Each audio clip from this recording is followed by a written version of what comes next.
খবরদার, এক পা নাড়ার চেষ্টা করবেন না। আমি কিন্তু এক্ষুনি পুলিশকে খবর দিব। তুমি কি আমাকে বলছো? আপনাকে না তো কাকে বলছি? আপনি ছাড়া এখানে আর কেউ আছে? না, আমি ছাড়া তো এখানে কেউ নেই। চোর কোথাকার চুপি চুপি আমার বাসায় এসে ঢুকেছে। কিন্তু আমি চোর হলাম কি করে, আমাকে একটু বলবা? এই, আপনাকে আমি চিনি না জানি না, আপনি চুপি চুপি আমার বাসায় কেন ঢুকেছেন? কে আপনি? কে আমি? আমাকে জিজ্ঞেস করছো কে আমি? মানে তুমি আমাকে চিনতে পারছো না? এই, তোমার কি স্মৃতিশক্তি চলে গেছে বলো তো? এই, আমার স্মৃতিশক্তি চলে যাবে কেন? আর ওয়েট ওয়েট ওয়েট, আপনি আমাকে তুমি করে কেন বলছেন? ভাবখানা এমন দেখাচ্ছেন, মনে হচ্ছে আপনি আমার জামাই লাগেন। হ্যাঁ লাগি তো। হ্যাঁ? কি? হ্যাঁ কি আবার হ্যাঁ? হ্যাঁ মানে হ্যাঁ? হ্যাঁ অবশ্যই হ্যাঁ। বিয়ের সকল প্রমাণাদি আছে, বিয়েতে যারা সাক্ষী দিয়েছিল তাদেরকে ঘাট ধরে টেনে আনবো, দেখবা বিয়ের ছবিও আছে, কাবিননামাও আছে, নিয়ে আসি। না না, আনতে হবে না। তাই তো বলি, আপনার গলা এত চেনা চেনা লাগছে কেন, কিন্তু চিনে উঠতে পারছি না। না তা চিনতে পারার কথাও না। কি করে চিনবেন বলুন? আমাদের বিয়ে হয়েছে মাত্র 3টা বছর হলো। এই 3টা বছরে আপনি ফেসবুক ছাড়া অন্য কোনো দিকে তাকিয়ে দেখেছেন? গত 3 বছর ধরে শুধু দেখছি আপনি সারাদিন ফেসবুক গুতাচ্ছেন, ফেসবুকের ভেতরে পারলে আপনি ঢুকে যাচ্ছেন। আমার কখন খিদা লাগছে, আমি কখন কোথায় যাচ্ছি, আমি কখন আসছি, আপনি তো জানেন না। ইভেন আপনি আমাকে চেনেনও না। আজকে আপনার বিশাল একটা সর্বনাশ হয়ে গেল, তারপর না হয় আপনি আমাকে চিনতে পারলেন।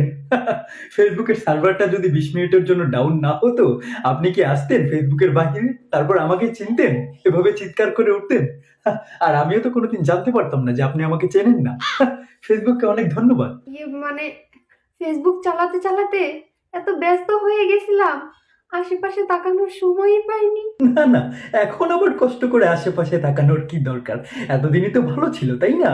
এখন আবার হুট করে আশেপাশে তাকাচ্ছ, দেখছো আমাকে চোর বলে ডাকছো, পুলিশে কল করছো, বিপদ হয়ে গেল না? ওদিকে বল্টু কখন থেকে কান্না করছে, একটু খাবার চাইছে, ওকে খেতে দিয়েছো? এই বল্টুটা আবার কে? কি বললে? কি বললে তুমি? বল্টু কে? হ্যাঁ, কে এই বল্টু? কে এই বল্টু? আরে হ্যাঁ হ্যাঁ, এই বল্টুটা আবার কে? আই, চুপ! আর একটা কথা বলবে না, মেরে একদম দাঁত ভেঙে দেবো।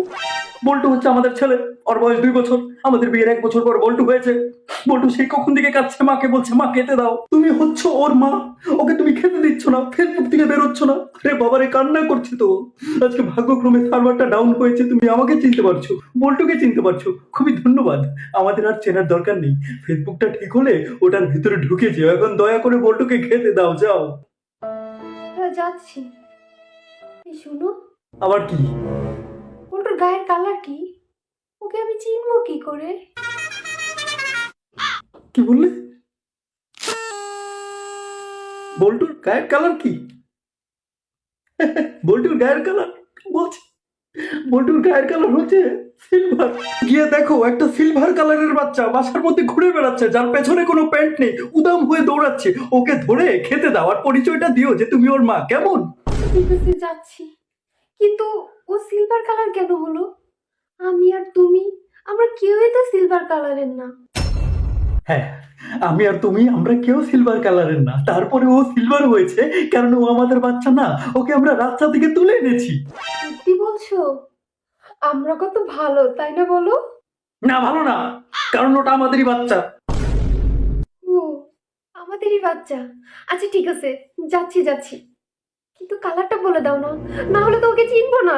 এই বাসাতে এই বাসাতে একটা বাচ্চাই আছে যে উদাম হয়ে দৌড়াদৌড়ি করছে, যেখানে দেখতে পাবে ধরে আছাড় দিয়ে খাইয়ে দিও, কেমন? এটা খুবই ভালো বুদ্ধি, আমি এক্ষুনি যাচ্ছি। কি জানো না? ও, বল্টু, কই রে বল্টু? এই বল্টু, দেখ তো, তোর দিকে একটা মহিলা তেড়ে আসছে, তাকে রুটি বানানোর বেলনি দিয়ে 2টা বাড়ি দিয়ে দিস, কেমন?